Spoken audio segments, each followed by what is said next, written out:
play this like, oh, the Russians are full of shit. They're playing us around. But he's talking to the Russians, unlike Biden. Biden wasn't. But Biden, Sullivan and Blinken, they were talking to Netanyahu, they were talking to Starmer, they were talking to Scholz, to Macron, and so on. But they were not talking to the Russians, and they barely talked to the Chinese. I mean, Xi Jinping said to Biden to his face, "You're lying to me." That doesn't happen very often in the world of diplomacy. And Trump also says that he's getting along really well with Xi Jinping, and he struck a trade deal some 10 days ago, right, with the Chinese, which means that behind the scenes, these communications are going on. When you look at the U.S. rhetoric about China, about Taiwan, it's just horrible. So, you have to ask yourself, why are they saying these things? And I think they're saying it for domestic consumption, and I'm not talking about the general public, because the general public themselves are horrified by what they see. I think they're making this dog and pony show for the main interest groups in the United States. The military-industrial complex, the AIPAC, the Christian Zionists, the big oil, the big ag, the big pharma, and so forth, which are basically all on the losing side if the United States switches from being the head of the empire, or at least the enforcement arm of the empire, to embracing multipolar integrations.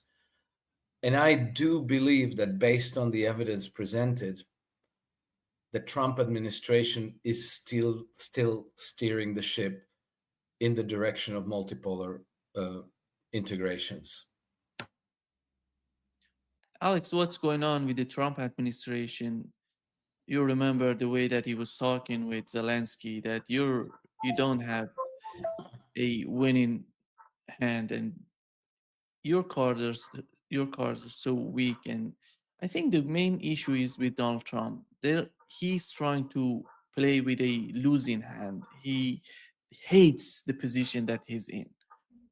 With Russia, with Iran, look at the way that many people are arguing that Iran is weaker, Iran is defeated in the Middle East, and with the case of Syria.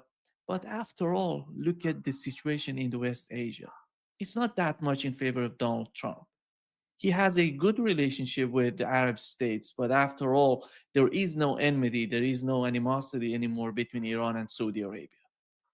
And above that, what's going on with Russia is even worse. I would argue that he's not able to do anything to what's going on in Ukraine to show some sort of greatness, to show some sort of being strong, in a strong position. It's all losing hand, but he's trying to, in order to deal with that, he's trying to manipulate the situation if he gets some sort of leverage on these countries. This is the problem. I think the main problem with the Trump administration is it's not directly dealing with the problem, but trying to somehow manipulate the situation in order to gain leverage on them. I think with the case of Iran is even getting worse. With the case of Russia, it's much worse than what's going on in the West Asia.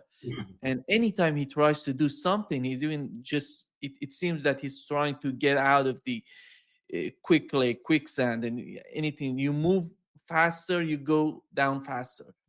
Do you think that, are we going to get to a point that he understands the situation that he's in?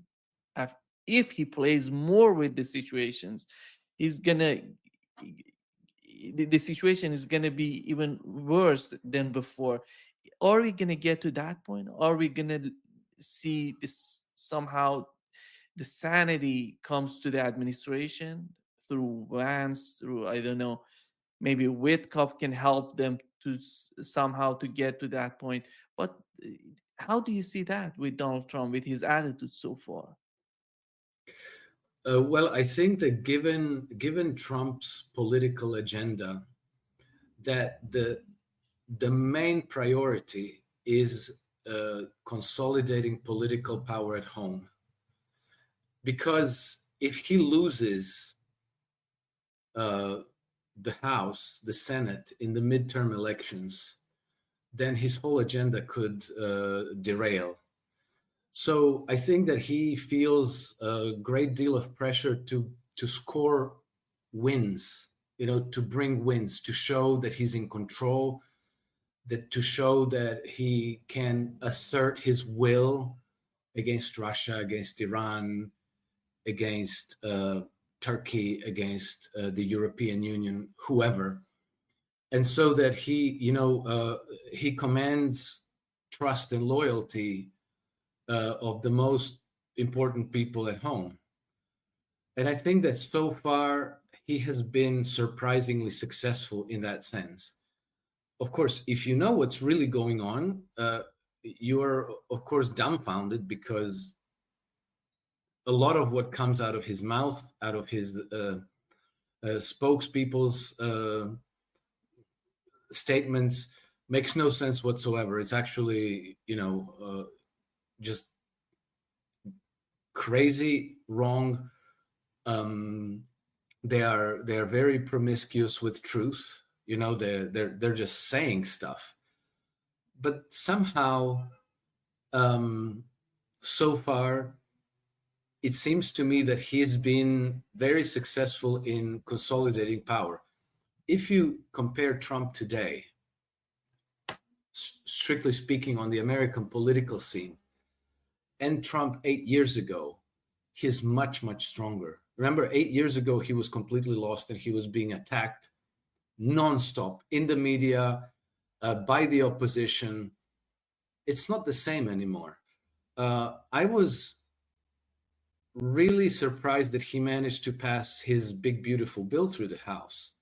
And I know that opinions on that big, beautiful bills are very, very sharply polarized. We don't have to get into that. We can, but that's what he wanted, and that's what he got. And now I think that with respect to the Epstein files, I think he gained a great deal of power over his enemies at home with that. And that's a touchy subject, but I never expected that they would release the list.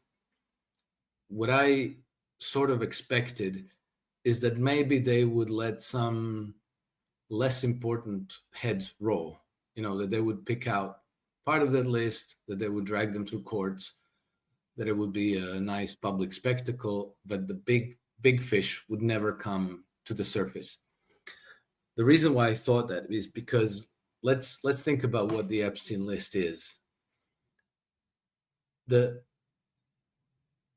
Epstein, who was almost certainly a Mossad intelligence asset, he was almost certainly connected to the MI6 and at least certain parts of the CIA and the American deep state. He spent years and years and years supported by it wasn't just him, it was a wide network of operatives to build up compromat on the most powerful people in the world. Why did they do that? Obviously, because it gave them power and influence over those people. You could, I don't know, you have, let's say, the chief editor of the New York Times in there. I don't know. I'm just guessing, or the chief editor of Washington Post. Well, now you have very powerful influence over what the media are going to say and write about you and about any issue of importance to you. Are you going to give up that weapon? Extremely unlikely. So, now all of that material is almost certainly in possession of Donald Trump's administration. I don't know who might be involved in that, but I would expect it will be people like Kash Patel, the DIA, the woman. Tulsi Gabbard? Tulsi Gabbard. Thank you. Tulsi Gabbard and people like that. And I think that given how polarized the political situation in the United States is, I think they're using this. And let's see how their opposition is behaving. And you'll notice that they're being incredibly quiet. I mean, given all the shenanigans, given all the nonsense and crazy stuff coming out of Trump administration, you might expect that people like Hillary Clinton, Bill Clinton, other members of the, Barack Obama, other members of the Democratic establishment, like John Podesta, and so forth, that they would be screaming at the top of their lungs, criticizing Trump, throwing mud at him, demonizing him in the media. Not to mention the Hollywood aristocracy, Robert De Niro and Tom Hanks and those kinds of people. But they're being awfully quiet, aren't they? They're being very quiet. So I'm going to make an assumption that this list isn't being released and will not be released, because by releasing it, they would be depriving themselves of this very, very powerful weapon. And so they're going to use it. Now, are they going to use it for good purposes or not? It remains to be found out. I'm a bit nervous about that because, usually the path to hell is paved with good intentions. So it's a dirty game.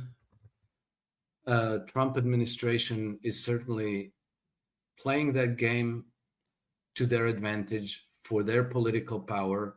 What they're going to do when they consolidate that power, as they're doing, we will only know when things happen. But it seems to me that moving away from being the imperial hegemon and moving towards making deals with other countries is a positive change. But how successful are they going to be with all this? Are they going to take it, go far enough? Are they going to resist the temptation to maybe, shift the interest of the empire from, let's say, European elites to the American elites? Because that's a huge temptation there. Like where you say, like, wait a minute, why don't we remain an empire, but we take the power to ourselves rather than allowing the city of London and Brussels to dominate in the game? That we will not know for a very, very long time. But at any rate, the empire today has very, very powerful competition in Moscow, in Beijing, in Tehran, and in the growing BRICS movement, which has realized that if they don't unite, all these countries can be picked apart one by one. If they do unite,